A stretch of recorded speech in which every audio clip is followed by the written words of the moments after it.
No próximo capítulo da novela Três Graças, o clima será de tensão e descobertas. Kellen chega visivelmente abalada e procura Viviane para desabafar.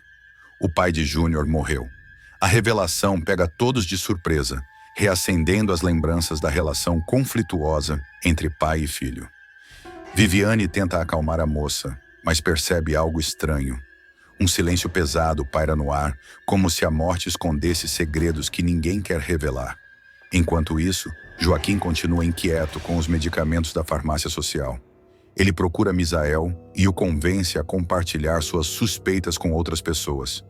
A saúde da comunidade está em risco, temendo que algo muito mais grave esteja sendo encoberto.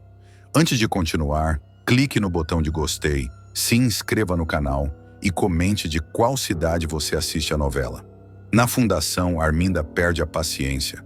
Ela pressiona Raul a assinar os documentos pendentes e o rapaz tenta ganhar tempo, alegando dúvidas sobre as cláusulas. Mas a vilã não recua. Ou assina ou enfrenta as consequências. O nervosismo dele é visível e um clima de chantagem se instala entre os dois. Gerluce, por sua vez, toma coragem e abre o jogo com Viviane. A cuidadora revela ter ouvido uma conversa comprometedora entre Ferete e Arminda. Os dois planejavam dar remédios falsos para Josefa. Chocada, Viviane orienta a amiga a reunir provas antes de qualquer denúncia. Sem provas, eles acabam contigo, alerta.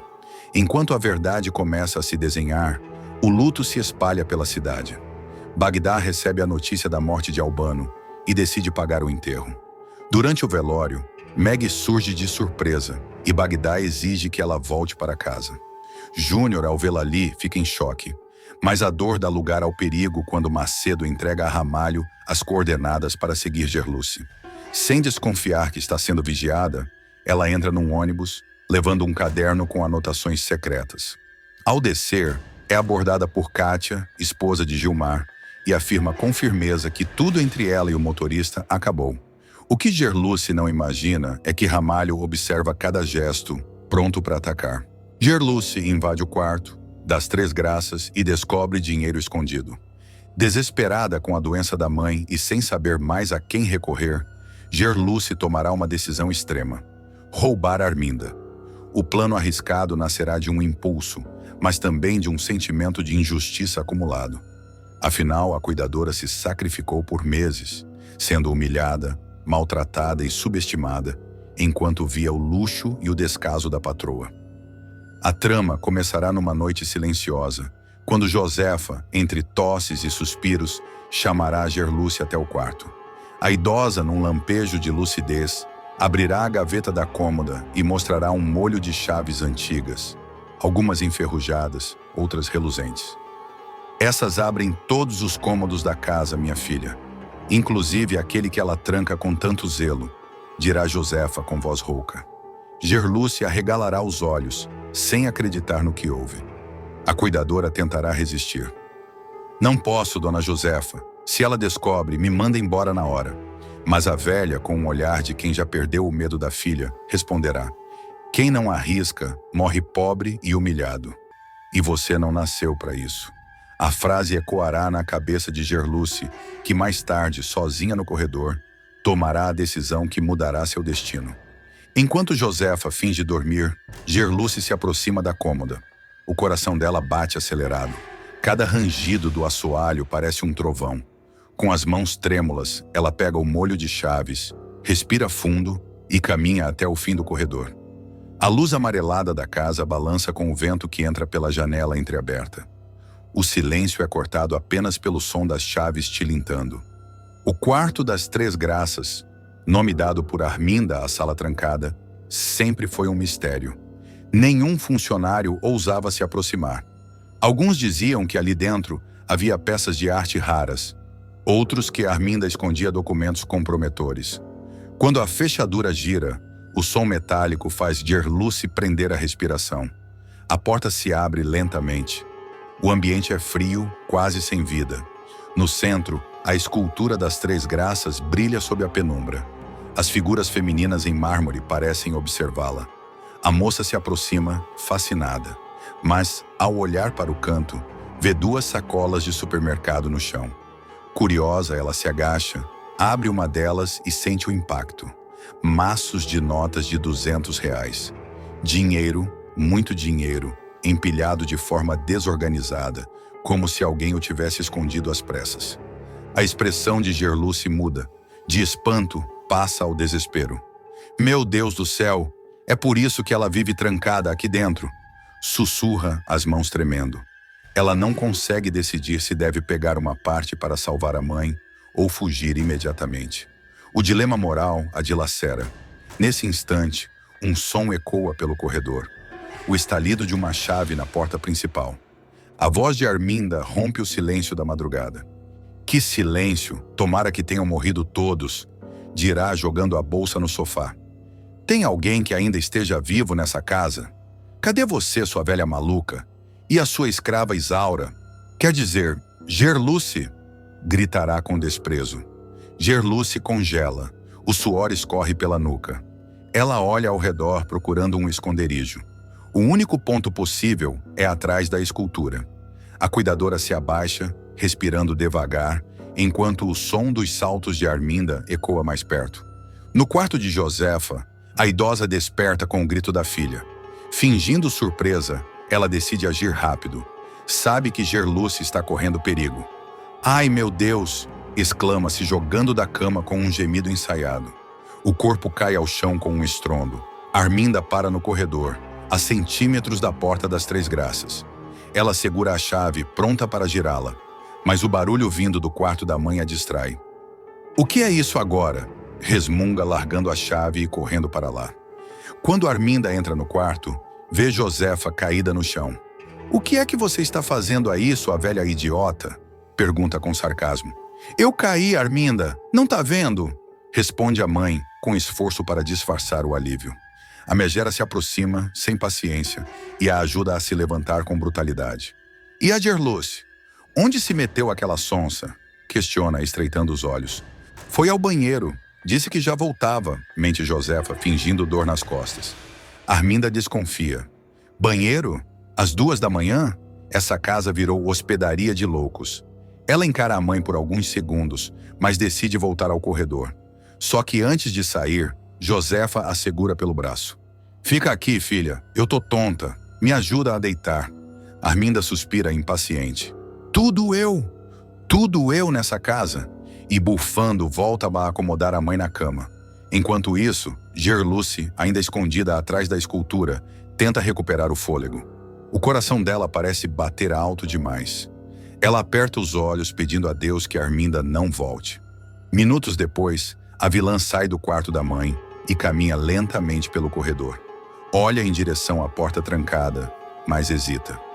Amanhã eu vejo isso, diz, finalmente indo para o próprio quarto. Gerluce espera o som da porta se fechar para sair de seu esconderijo. Ela sai do quarto das Três Graças com cuidado, devolve o molho de chaves à gaveta de Josefa e se ajoelha ao lado da idosa. Josefa, ainda fingindo sono, abre os olhos e pergunta baixinho. Conseguiu ver? Gerluce apenas balança a cabeça, os olhos marejados. Vi mais do que devia. Agora sei do que ela é capaz. Josefa tenta consolar a cuidadora. Esse dinheiro não é dela, minha filha. É o sangue dos outros. Você ainda vai entender o que está por trás disso tudo. Gerluce volta ao próprio quarto, trêmula. A cena do dinheiro não sai da mente dela. O contraste entre sua miséria e o luxo escondido da patroa desperta uma mistura de raiva e tristeza. Enquanto minha mãe morre, esperando por remédio, ela dorme abraçada em um tesouro. Desabafa chorando baixinho. No dia seguinte, Arminda acorda de mau humor e percebe que uma das chaves do molho foi movida. Quem mexeu aqui? Rosna. Josefa finge inocência, enquanto Gerluce serve o café com as mãos frias. Quer um pouco de açúcar, dona Arminda? Pergunta, disfarçando o medo. Não. O que eu quero é respeito e que ninguém aqui se meta no que não deve. O olhar da vilã se crava na cuidadora como uma lâmina. Nos próximos capítulos, o público verá que essa noite marcará o início de uma nova virada na novela. Gerluce passará a viver atormentada, temendo que Arminda descubra tudo. Mesmo assim, ela não conseguirá esquecer o dinheiro. Com uma parte daquilo, Eu podia pagar o tratamento da minha mãe por um ano inteiro.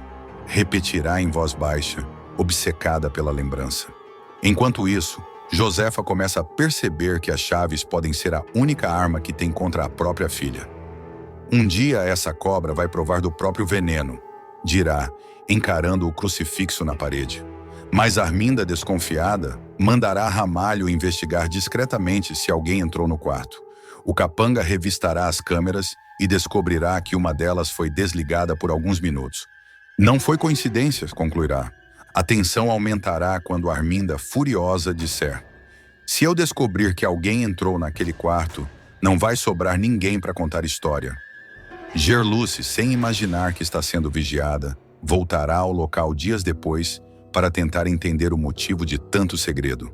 Só que dessa vez, o perigo será ainda maior. A porta se trancará atrás dela e passos ecoarão pelo corredor. Quem está aí? Gritará Arminda do outro lado. O rosto de Gerluce empalidece. A manhã seguinte começa com um clima pesado. Arminda, de hobby e xícara de café na mão, caminha pela casa como uma fera em silêncio. O olhar é frio, calculista. Ela observa cada detalhe. O vaso torto, a janela aberta, a poeira no chão. Nada passa despercebido. Quando chega à porta do quarto das Três Graças, o coração da vilã dispara. A chave está torta na fechadura. Ela gira lentamente e empurra a porta. O ranger do metal corta o ar. O quarto parece igual, mas há algo diferente. As sacolas com o dinheiro estão reviradas. Arminda se ajoelha, confere os maços e percebe que faltam algumas notas. O grito ecoa pela mansão. Quem foi o desgraçado que mexeu aqui? Berra socando o chão. Josefa, fingindo ingenuidade, aparece à porta. Que foi, minha filha? Não se faça de sonsa. Alguém entrou aqui. Alguém teve a coragem de me desafiar dentro da minha própria casa. O olhar de Arminda brilha de ódio. Ela sai pisando firme, chama Ramalho e dá a ordem. Vasculhe tudo, cada cômodo, cada gaveta. Quero saber quem teve a audácia de me roubar. Enquanto o capanga inicia a busca, Gerluce tenta manter a calma. A cada passo de Ramalho pelos corredores, o coração dela parece pular do peito. Ela se tranca no banheiro e chora em silêncio. Meu Deus, se ela descobrir, ela me mata. Sussurra desesperada. Joelle faz exame de sangue e fica surpresa com revelação da enfermeira sobre o bebê. Uma sequência de emoção e ternura vai marcar a trajetória de Joelle. A jovem, cada vez mais envolvida com a gestação, viverá um dos momentos mais simbólicos de sua jornada. O dia em que descobre, ainda que de maneira inesperada, o possível sexo do bebê que carrega. A cena começa com o sol tímido da manhã, refletindo nas janelas do pequeno posto de saúde da vila. Joelle chega de mãos dadas com Gerluce, que tenta disfarçar o nervosismo, embora o olhar denuncie a tensão de uma mãe que, apesar das aparências, teme por cada detalhe da gravidez da filha. Enquanto espera ser chamada, Joelle brinca com os dedos, inquieta. Observa o relógio de parede e pensa em Raul, que anda distante e arredio. O coração da jovem pulsa entre o amor e a incerteza. Quando finalmente ouve seu nome ecoar no corredor, ela respira fundo e segue até a sala de atendimento. Lá dentro, o ambiente é simples. Paredes de azulejos frios, o som suave de um rádio antigo e uma enfermeira de sorriso acolhedor que imediatamente tenta acalmar as duas. Não se preocupem, meninas, está tudo dentro do normal, garante o médico após conferir os primeiros resultados. A gravidez está evoluindo bem e o bebê parece muito saudável. Gerluce relaxa por um instante, mas a tensão volta quando Joelle se levanta, pronta para ir embora. É nesse momento que a enfermeira, de olhar intuitivo, pede que ela fique mais um pouco. Calma, moça. Aproveita e relaxa, que a massagem é de graça. A enfermeira se aproxima, passa um pouco de óleo nas mãos e começa a apalpar a barriga de Joelle com delicadeza. O gesto é simples, mas carrega uma ternura quase maternal. Joelle fecha os olhos, sentindo a vida que cresce dentro dela. Gerluce observa em silêncio, emocionada como se cada toque da enfermeira fosse um lembrete da própria juventude. Um espelho dos tempos em que ela mesma sonhava com um futuro diferente. Dá para saber o sexo? Pergunta Gerluce, curiosa, quebrando o silêncio. Ainda é cedo, responde a enfermeira com um sorriso de canto. A ultrassonografia só é feita a partir dos 4 meses. E a sua menina aqui mal completou 3. Joelle solta um leve riso. Ah, que pena. Queria tanto saber se é menino ou menina. A profissional continua o exame com calma, como quem lê segredos escondidos sob a pele. Tem exames mais sofisticados que dizem antes, mas aqui a gente ainda não tem esses recursos. Daqui a um mês, vocês podem marcar. O tempo parece parar quando a enfermeira se inclina mais, pousando a mão sobre o ventre da moça e dizendo baixinho. Mas olha, eu já vi muita barriga na vida, e posso apostar, é menina. Joelle arregala os olhos à surpresa. Sério? Gerluce, desconfiada, tenta entender. E a senhora diz isso com base em quê? A mulher confiante levanta as mãos calejadas e sorri. Na experiência, minha filha, já apalpei muita barriga de grávida e acabei de ver na ponta desses dedos. Seu bebê vai ser uma menina, e das bravas, daquelas que nascem com cabelo nas ventas. A sala se enche de risadas. Joelle, emocionada, leva as mãos ao rosto. Um misto de alegria e incredulidade a toma por completo. Gerluce, com os olhos marejados, toca o braço da filha e diz: tomara que esteja certa. Mais uma mulher na família das graças. Uma nova geração para mudar o destino dessa casa. Enquanto a enfermeira limpa as mãos e recolhe os instrumentos, o clima muda. Um silêncio doce paira no ar. Joelle se levanta com a ajuda da mãe e observa o pequeno frasco de coleta de sangue sobre a bancada. O símbolo de que a vida está em curso, mesmo em meio às incertezas. Ao sair do posto, o vento morno da manhã sopra nos cabelos de Joelle. Ela fecha os olhos e imagina o rosto da filha, o som do choro, o toque das pequenas mãos. A lembrança de Raul vem como um golpe leve, mas inevitável. Será que ele vai querer saber? Será que vai aceitar ser pai? Gerluce percebe o devaneio e segura firme a mão da filha. Não pensa nessas coisas agora. O importante é esse bebê vir ao mundo com saúde. O resto, o tempo resolve. De volta à rua, as duas caminham devagar. Moradores da vila acenam, curiosos. Alguns sussurram comentários, outros sorriem com carinho. A gravidez de Joelle já é assunto no bairro e todos têm palpites. Vai ser menino, grita uma senhora da janela. Menina de gênio forte, rebate outra. Joelle ri, meio sem jeito. Dentro dela, porém, o coração já decidiu acreditar nas palavras da enfermeira. É menina, e a cada batida do coração, ela sente como se já conhecesse aquela alma. No fim da tarde, em casa, Gerluce prepara chá de camomila e observa a filha pela janela. Joelle acaricia a barriga e fala sozinha, baixinho. Minha menina, minha pequena graça. O som é quase um sussurro, mas o suficiente para Gerluce se emocionar. Ela se aproxima, abraça a filha por trás e diz: você vai ser uma mãe maravilhosa. Essa criança vai trazer luz para nossa família. E pela primeira vez em muito tempo, Joelle acredita nisso. A revelação da enfermeira, simples e instintiva, reacende nela uma esperança adormecida. Não importa o que venha, a ausência de Raul, as dificuldades financeiras, o julgamento das pessoas, ela sente que carrega algo maior. Nos próximos capítulos, essa cena se tornará um marco emocional.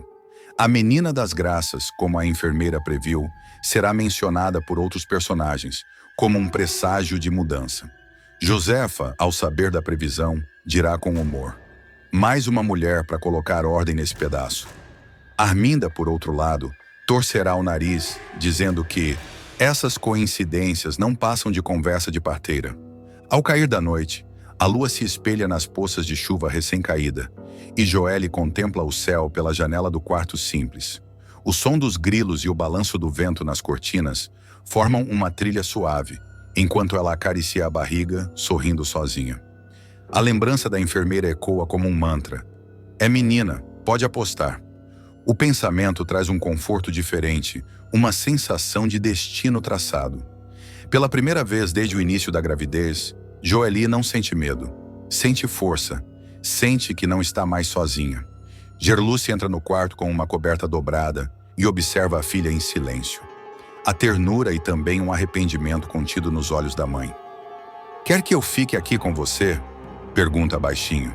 Quero, mãe, mas só hoje. Prometo que amanhã já durmo sozinha, responde Joelle com um sorriso doce. Gerluce se aproxima, ajeita o travesseiro e senta-se na beira da cama. Você sabe, quando eu fiquei grávida de você, também me disseram que seria menina. Uma parteira me olhou e disse: vai nascer uma luz. E era você. Agora entendo o que ela quis dizer. As duas se abraçam. É um abraço demorado de reconciliação silenciosa entre gerações. O relógio marca quase meia-noite quando Gerluce apaga a luz e deixa apenas a lamparina acesa. Joelle, sonolenta, murmura: mãe, se for mesmo menina, quero que ela se chame Esperança. Gerluce sorri, emocionada. Um nome perfeito. Nos dias seguintes, o clima na vila muda. A notícia corre de boca em boca. A filha de Gerluce vai ter uma menina. Mulheres se aproximam para dar conselhos, oferecer chás e simpatias. Josefa leva um laço cor-de-rosa antigo, guardado há décadas, e entrega a Joelle como amuleto. Pertenceu à minha mãe. Toda menina das graças nasceu com ele por perto. Da sorte. Joelle recebe o presente com lágrimas nos olhos. Numa manhã clara, Gerluce e Joelle voltam ao posto de saúde para buscar os resultados do exame. O médico entrega o envelope e Joelle abre com as mãos trêmulas. No papel, uma simples frase parece congelar o tempo. Gravidez saudável, sexo fetal, feminino. Ela olha para a mãe rindo entre lágrimas. A enfermeira acertou. Gerluce a abraça forte, chorando junto. Ela viu com o coração, minha filha. E agora esse amor vai mudar tudo. As duas saem de mãos dadas, sob o sol dourado que se espalha pelas ruas de terra. O vento parece sussurrar promessas. Joelle sente o primeiro chute do bebê e leva as mãos à barriga, surpresa. Ela se mexeu! Grita, rindo. O som contagia o ar. Crianças correm, mulheres aplaudem, e até os mais céticos se rendem ao momento. Pela primeira vez, a vila inteira vibra em sintonia com a esperança. Aquela que cresce dentro de Joelle e dentro de todos que ainda acreditam que, entre tanto sofrimento, o amor continua sendo o milagre mais bonito. Arminda, cada vez mais instável e atormentada pelos fantasmas de seu passado, verá seu segredo prestes a vir à tona. E não medirá esforços para silenciar quem o descobriu. A vítima de sua fúria será Gerluce, a jovem dedicada e de coração puro, que, sem saber, mexeu nas feridas mais profundas da vilã. Naquela manhã, Gerluce chegará à casa de Josefa, como faz todos os dias, levando um buquê de flores frescas e um sorriso no rosto. Josefa, a matriarca da família e mãe de Arminda, a receberá com ternura, mas com o olhar cansado. A idosa vem há tempos desconfiando das atitudes da filha e sente que algo muito errado se esconde por trás do comportamento arrogante e calculista de Arminda. Enquanto serve o café, Josefa comenta sobre o passado, fala de Ferrete, o homem misterioso que ainda exerce influência sobre a filha, e lamenta o rumo que as coisas tomaram desde que ele voltou à cidade. É nesse instante que Gerluce, ao arrumar o salão principal da mansão, decide limpar as antigas estátuas que decoram o corredor. Essas esculturas sempre despertaram sua curiosidade. Havia algo nelas que parecia ocultar mais do que arte. Com um pano e um toque cuidadoso, ela percebe que uma das peças está oca e possui uma pequena abertura na base. Movida pela curiosidade, insere a mão e encontra um envelope lacrado, com papéis amarelados e um medalhão antigo. Ao abrir, o choque. Documentos que revelam um pacto obscuro entre Arminda e Ferrete, algo que envolve chantagem, suborno e até a morte de um empresário influente da região. O coração de Gerluce dispara. Ela sabe que encontrou algo que pode mudar tudo, mas também entende o perigo que corre. No entanto, o destino não lhe dará tempo de pensar. Arminda surge na escadaria, ouvindo as palavras de Josefa ao fundo, e ao perceber a expressão de pavor no rosto da jovem, entende que seu segredo foi descoberto. O olhar da vilã muda, uma mistura de desespero e fúria. Ela se aproxima lentamente, com a voz trêmula, e pergunta o que Gerluce encontrou. A jovem tenta disfarçar, mas a vilã não é ingênua. Você mexeu onde não devia, sua intrometida. grita Arminda, enquanto Josefa, assustada, tenta intervir. A discussão escala rapidamente. Gerluce tenta recuar, descendo um degrau, mas Arminda a encurrala. A tensão é sufocante. Você não vai destruir a minha vida, entendeu? Eu lutei por tudo o que tenho, grita a vilã, empurrando a mocinha com violência. O som do corpo de Gerluce, despencando pela escada, ecoa pela mansão. Josefa grita desesperada. A cena é de puro horror. Gerluce inconsciente no chão, o sangue escorrendo pelo mármore frio. E Arminda em choque, olhando para as próprias mãos, sem acreditar no que fez. Minutos depois, a mansão vira um caos. Paulinho, o policial que nutre sentimentos por Gerluce, chega com os paramédicos. Ele se desespera ao ver a jovem naquele estado. Quem fez isso com ela? Pergunta com raiva nos olhos. Josefa, tremendo, aponta para a filha, mas Arminda nega tudo, dizendo que foi um acidente, que Gerluce escorregou. Paulinho não acredita e jura que descobrirá a verdade. No hospital, Gerluce desperta dias depois, fraca, mas viva. As lembranças voltam aos poucos. O empurrão, o olhar de ódio de Arminda, o medo. Ao seu lado, Paulinho segura sua mão e promete: eu vou te ajudar a se vingar. Essa mulher não vai sair impune. A partir daí, os dois formam uma aliança secreta. Gerluce, movida pela sede de justiça, começa a lembrar de detalhes, de vozes, de fragmentos do que ouviu antes de cair. Ela decide lutar. Enquanto isso, Raul, o filho de Arminda, que presenciou parte da cena escondido no andar superior, entra em conflito. Ele sempre soube que a mãe escondia algo terrível, mas agora a verdade está diante dele. Dividido entre o amor filial e o senso de justiça, Raul decide romper o silêncio. Em uma conversa tensa com Paulinho, revela que viu tudo e está disposto a testemunhar. Ela empurrou a Gerluce, eu vi com meus próprios olhos. Não dá mais para fingir que não sei. A revelação de Raul será o golpe final para Arminda.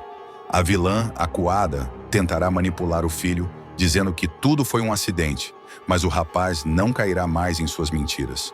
Você passou dos limites, mãe. Tudo isso por causa de um segredo sujo? Eu não posso proteger alguém que quase matou uma inocente, dirá com lágrimas nos olhos. Enquanto isso, Ferrete, o homem que compartilha com Arminda o segredo das estátuas, começa a sentir o cerco se fechar. Ele teme que Gerluce recupere os documentos e os entregue à polícia. Por isso, envia capangas para invadir o hospital e terminar o serviço. Paulinho, no entanto, pressente o perigo e reforça a segurança. Em uma noite chuvosa, o policial intercepta um dos homens e descobre que Ferrete está por trás de tudo. A história toma novos rumos. Gerluce, mesmo debilitada, grava um vídeo confidencial contando tudo o que sabe e o entrega a Paulinho. Ela sabe que a guerra está apenas começando. Se algo acontecer comigo, entregue isso à promotoria, pede ela com a voz embargada. Paulinho promete proteger o material com a própria vida. Josefa, abalada e doente, decide romper o silêncio e denunciar a própria filha. A matriarca se torna peça-chave na investigação e revela à polícia detalhes sobre o envolvimento de Arminda com Ferrete em negócios escusos que começaram há mais de 20 anos. Ela cita um assassinato encoberto, uma troca de identidades e uma herança desviada. Enquanto as investigações avançam, Arminda perde o controle. Sente o peso da culpa, mas ainda tenta manter as aparências. No entanto, os olhares dos moradores da cidade começam a mudar. Ninguém acredita mais em suas desculpas. Raul, consumido pelo remorso, se afasta da mãe e se aproxima de Paulinho. Eu quero ver justiça, não vingança, diz o rapaz, tentando convencer o policial a não agir por impulso. Mas Paulinho está tomado por sentimentos confusos. A raiva pela agressão a Gerluce e o desejo de ver Arminda pagar pelo que fez. Gerluce, por sua vez, se reergue. Com a força de quem sobreviveu à maldade, ela promete não se calar. Em uma conversa emocionada com Josefa, ela diz: ela tentou me calar, mas agora é que eu vou falar. Vou contar tudo o que sei. A idosa, chorando, segura sua mão e responde: minha filha, a verdade precisa vir à tona, e eu vou te ajudar a derrubar minha própria filha, se for preciso. O clima em Três Graças fica tenso, sombrio e imprevisível. Cada personagem carrega um pedaço do segredo e o desfecho se aproxima com ares de acerto de contas. Paulinho prepara a armadilha final. Gerluce finge estar mais debilitada do que realmente está para enganar Arminda e fazê-la confessar tudo. Enquanto isso, Raul grava uma confissão da mãe sem que ela perceba, e o áudio se torna a principal prova do crime. O jogo virou. O império de mentiras de Arminda começa a desmoronar, e Três Graças se prepara para uma das cenas mais explosivas de sua história. A queda da vilã que acreditava poder enganar o destino. Arminda começa a perceber que o cerco está se fechando. Os dias se tornam longas noites de paranoia e desespero. Cada ruído dentro da mansão faz seu coração disparar. A vilã já não confia em ninguém, nem mesmo em Ferretti, que desaparece misteriosamente depois de saber que documentos foram entregues à polícia. A cena é tensa. Paulinho desce do veículo com a arma em punho, apontando para a vilã. "Acabou, Arminda. Não tem mais para onde correr", diz ele com firmeza. Ela tenta manter o controle, sorri e responde: "Você não sabe com quem está se metendo, policialzinho. Eu tenho poder." Raul então dá um passo à frente e grita: "Não tem mais poder nenhum, mãe. Todo mundo sabe o que você fez. As gravações, os documentos, tudo já está com a justiça." O impacto é devastador. Arminda, derrotada, solta o volante e começa a rir de nervoso. "Então é isso. Vocês me traíram." Paulinho se aproxima e a algema com firmeza. "Você mesma cavou sua prisão, Arminda." Tentou calar a verdade, mas ela gritou mais alto. Ela é levada sob os olhares atentos da cidade inteira, enquanto flashes e câmeras registram um momento histórico. Horas depois, Gerluce deixa o hospital amparada por Josefa e Raul. Ainda debilitada, ela observa à distância a movimentação policial. Ao ver Arminda sendo colocada na viatura, seus olhos marejam. Não de ódio, mas de alívio. Josefa, com voz embargada, murmura: "A justiça foi feita, minha filha." Viviane é pedida em namoro por Leonardo e revela ser mulher trans. O filho de Ferretti, até então visto como um rapaz sensato e discreto, se verá no centro de uma trama repleta de dilemas morais, segredos e revelações inesperadas. Tudo começará quando Ferretti, temendo que os rumores sobre os remédios falsificados se espalhem ainda mais pela comunidade, decidirá usar o próprio filho como instrumento de manipulação. Ferretti chamará Leonardo para uma conversa tensa no escritório da fundação, entre pilhas de relatórios e planilhas adulteradas. Com o olhar frio, o empresário deixará claro que precisa de informações diretas do campo. Dirá com a serenidade de quem está acostumado a jogar sujo: "Quero que você se aproxime daquela farmacêutica na Viviane. Descubra o que ela sabe." Sem imaginar a verdadeira dimensão do plano, Leonardo obedecerá. Inicialmente, seu objetivo será apenas sondar o que andam comentando sobre a Fundação Ferretti e entender se Viviane desconfia das irregularidades. Ele começará a frequentar a comunidade com a desculpa de levar doações e remédios. Sempre gentil, sempre sorridente. Mas aos poucos, algo muda. Leonardo se verá atraído por Viviane de uma forma inesperada. A doçura dela, a inteligência, o senso de justiça, tudo o encantará. A farmacêutica, por sua vez, começará a baixar a guarda. Acostumada a viver em alerta, ela se surpreenderá com a atenção do rapaz, que parece realmente interessado em ouvi-la, em entender sua luta pelos pacientes e pela ética. Nas cenas seguintes, o público verá o relacionamento entre os dois crescer aos poucos. Leonardo passará a visitá-la com frequência, oferecendo ajuda para organizar campanhas de arrecadação de medicamentos. A química entre eles será palpável, mas Viviane resistirá. Ela sabe que carrega um segredo, um que pode mudar tudo. Numa tarde, após um dia intenso de trabalho, Leonardo aparecerá de surpresa na farmácia comunitária. Trará flores simples, colhidas na estrada. "Não é muito, mas é sincero", dirá ele com um sorriso tímido. Viviane ficará desconcertada. O gesto tocará seu coração, mas também reacenderá seu medo. Ela sabe que está diante de um limite. Não pode continuar sem revelar quem é de verdade. Mesmo assim, Leonardo insistirá. Dirá que está apaixonado, que quer conhecê-la melhor, que não consegue tirá-la da cabeça. O pedido de namoro virá de forma desajeitada, mas sincera. Eu não sei o que você fez comigo, Viviane. Só sei que quero estar do seu lado. Viviane, com os olhos marejados, responderá com voz trêmula. Leonardo, antes de qualquer coisa, tem algo que você precisa saber. A tensão tomará conta da cena. O público sentirá o peso do silêncio. Ela o chamará para uma conversa em particular, longe dos olhares curiosos da comunidade. No pequeno quarto dos fundos da farmácia, Viviane respirará fundo, olhará fixamente para o rapaz e soltará a verdade que guardou por anos. Eu não nasci mulher, Leonardo. Eu me fiz mulher. Essa é a diferença. Leonardo ficará paralisado. Os segundos parecerão uma eternidade. O choque virá carregado de incredulidade. Você está me dizendo que é um homem? A pergunta soará como uma faca. Viviane reagirá com firmeza, sem abaixar a cabeça.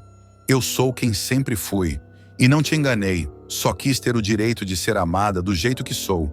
O rapaz, confuso e tomado pelo preconceito que nem sabia carregar, recuará alguns passos. Você devia ter me contado antes, gritará ele com a voz embargada. E você teria ficado? Retrucará Viviane com lágrimas nos olhos. Eu teria saído correndo, admitirá Leonardo sem pensar. Nesse instante, o clima mudará completamente. Viviane, ferida e revoltada, o empurrará para fora da sala. Pois então corre agora. Corre e não volta nunca mais. O rapaz, atordoado, sairá sem dizer palavra. O silêncio entre eles será ensurdecedor. Nos capítulos seguintes, Viviane tentará se recompor. Ela fingirá força, mas por dentro estará despedaçada. As cenas mostrarão seu desabafo com Josefa, que será a primeira a saber de tudo. Eu devia ter aprendido que amor pra gente é sempre teste. Eles dizem que aceitam, mas quando descobrem quem somos, somem, lamentará a farmacêutica. Josefa, emocionada, a abraçará com ternura. Você não errou em amar, minha filha. Quem errou foi ele, por não saber ver além do que os olhos mostram. Enquanto isso, Leonardo viverá seu próprio conflito. As palavras de Viviane ecoarão em sua mente noite e dia. Ele tentará se convencer de que foi enganado, mas a verdade o atormentará. Ele realmente se apaixonou. Tentará se distrair, sairá com amigos, se jogará no trabalho, mas nada funcionará. Ferete perceberá o comportamento do filho e o confrontará. O que foi agora? Não me diga que você se envolveu demais com aquela mulher.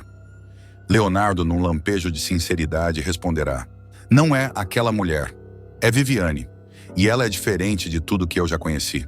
Ferete rirá com desprezo, sem imaginar o que o filho descobriu.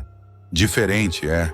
Pois trate de esquecer, antes que essa diferença destrua o que restou da nossa reputação. Mas a ironia do destino é que o mesmo plano de manipulação criado por Ferete começará a virar contra ele. Leonardo, movido pela dor e pela culpa, começará a investigar os arquivos da fundação para provar que Viviane sempre teve razão sobre os remédios falsificados. A partir daí, a trama ganhará contornos ainda mais intensos. Viviane, decidida a se afastar de tudo, será surpreendida ao descobrir que Leonardo começou a enfrentar o próprio pai. Ele está mexendo com fogo, alertará Josefa. E o fogo pode queimar nós dois. Mesmo assim, a farmacêutica não conseguirá ignorar o que sente. A cada notícia sobre os confrontos entre Leonardo e Ferete, o coração dela baterá mais forte, dividido entre o amor e a desconfiança. Leonardo, por sua vez, buscará uma forma de se redimir. Tentará conversar novamente com Viviane, mas será rejeitado. Ela, ferida, dirá: o problema não é o que eu sou, Leonardo. É o que você escolheu ver. Essa fala marcará um ponto crucial na novela. Viviane se tornará símbolo de força e autenticidade, enquanto Leonardo mergulhará em um processo de desconstrução doloroso. Em cenas posteriores, ele confessará a um amigo: eu achei que sabia o que era amor, até descobrir que o amor não tem gênero. Enquanto isso, Ferete seguirá implacável, articulando sua próxima jogada para silenciar Viviane. Ele contratará um detetive para vigiá-la, temendo que ela revele o esquema de falsificação à imprensa. Essa mulher vai acabar com tudo o que construir, dirá furioso. Mas o que Ferretti não espera é que Leonardo começará a agir pelas sombras, desta vez contra o próprio pai. E no meio dessa guerra entre o poder e a verdade, Viviane será novamente colocada à prova. Seu amor, sua coragem e sua identidade se tornarão armas contra um sistema que sempre tentou apagá-la. E o público verá que a história está apenas começando. A tensão entre Viviane e Leonardo alcançará um ponto de não retorno. Ferretti começará a desconfiar de que o filho está agindo pelas costas dele. Ao descobrir que Leonardo acessou os relatórios confidenciais da fundação, o vilão se enfurecerá. Em uma reunião tensa, baterá na mesa e gritará: "Você se atreveu a duvidar de mim, Leonardo? Eu sou seu pai." Leonardo, com um olhar firme, devolverá: "Pai não usa o filho como espião. O senhor me mandou me aproximar de uma mulher só para destruí-la. Mas sabe o que aconteceu? Eu me apaixonei. Ferretti perderá o controle.